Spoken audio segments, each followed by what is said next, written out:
बना ले, बॉयफ्रेंड बना ले,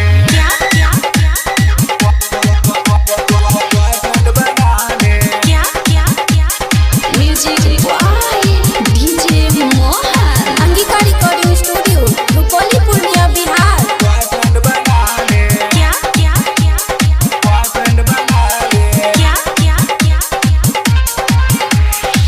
तोहर जवानी रानी दिल धरे काबे, हुस्न के जादू हमके पागल बनावे। दिलवा में हमके बसा ले, गोरी हमके बॉयफ्रेंड बना ले। चाहत तू हमसे जता ले, गोरी हमके बॉयफ्रेंड बना ले। तोहर जवानी रानी दिल धरे काबे, हुस्न के जादू हमके पागल बनावे। दिलवा में हमके बसा ले, गोरी हमके बॉयफ्रेंड बना ले। चाहत तू हमसे जता ले, गोरी हमके बॉयफ्रेंड बना ले।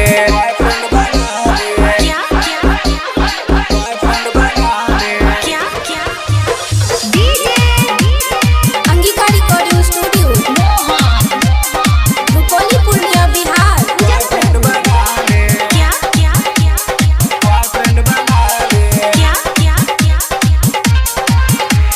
रोम रोम तेरे रोमांटिक्स भरे हैं, यस के लिए बेबी हम तो अरे हैं। रोम रोम तेरे रोमांटिक्स भरे हैं, यस के लिए बेबी हम तो अरे हैं।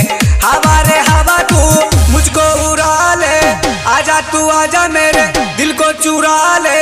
दिलवा में हमके बसा ले, गोरी हमके बॉयफ्रेंड बना ले। चाहत तू हमसे जता ले, गोरी हमके बॉयफ्रेंड बना ले। बॉयफ्रेंड बना ले, बॉयफ्रेंड बना ले। अंगिका रिकॉर्डिंग स्टूडियो,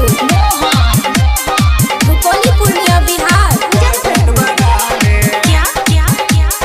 बॉयफ्रेंड बना ले। चल हट रे छोरे छोरे, चाहत जताना आसानी है यूं ना मुझको पटाना। चल हट रे छोरे छोरे, चाहत जताना आसानी है यूं ना मुझको पटाना। दारू लफंगे जजा प्लीज दबा ले, और आंखों जाके अपना गर्लफ्रेंड बना ले। नजरें तो हमसे हटा ले के जाके किसी और को पटा ले। नजरें तो हमसे हटा ले के जाके किसी और को पटा ले। तोहर जवानी रानी दिल धरे काबे, हुस्न के जादू हमके पागल बनावे।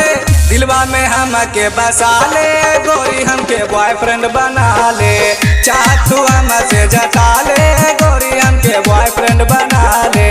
SRS Entertainment present